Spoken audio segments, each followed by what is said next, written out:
नासिन दौड़ में शहीद बेनज़ीर भुट्टो की वरसी के हवाले से रत के अतीअ की कैंप लगाई वई। वधिक तफ़सील निसार लाशारी की हिन रिपोर्ट में।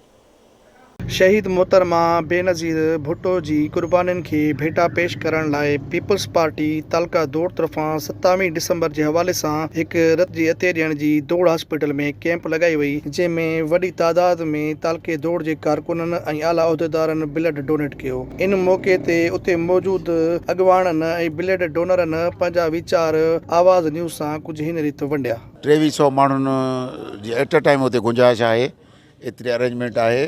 ऐं दादू जा माण्हू ॿारड़ा मूं ॾिठा, मूं सांगड़ जा ॾिठा, मूं नौशहरे जा ॾिठा, मूं खैरपुर जा ॾिठा, मूं सक्कर जा ॾिठा, मटियारी जा उते ॿचिड़ा हुया। त हीअ तमामु भली ॻाल्हि आहे। पर असां जेको अॼोको प्रोग्राम आहे उहो आहे शहीद राणी मोहतरमा बेनज़ीर भुट्टो साहिबु आहे। हिन डिसंबर जे महीने में असांखां जुदा थी, शहीद कयो वियो शहीद राणी खे, ऐं उन हवाले सां असां हीअ पंहिंजो ब्लड डोनेशन प्रोग्राम जो जेको रखियो आहे शहीद राणी खे भेटा पेश करण जे लाइ। असां हर साल 21 जून ते मोहतरमा शहीद राणी के असां बेटा लाइ रत वर्कर डोनेट कंदा आहिनि।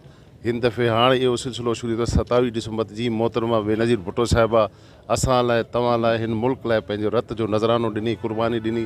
हाणे इन निस्बत सां असां 27 जे हिसाब सां जेके वर्करनि ब्लड डोनेट करे ऐं उन्हनि ॿारनि खे थेलसेमिया सेंटर में जेके ॿार आहिनि उन्हनि खे तमामु अशद ज़रूरत हूंदी आहे। मां अक्सर विज़िट कंदो आहियां एज़ ए डिस्ट्रिक्ट चेयरमैन, पर हुते उहो ॾाढा परेशान हूंदा आहिनि। पर हीअ जेको ब्लड वेंदो आहे ऐं उतां मेडिसन उनखे मिलंदी आहे त उनजी परेशानी काफ़ी आहे, हद ख़तमु थी। ऐं उहे दुआ ऐं उनजी जेका हथु मथे थियनि उहो सिर्फ़ु मोहतरमा बेनज़ीर भुट्टो साहिबा लाइ वञे थो। हर माण्हू खे ॾियणु खपे।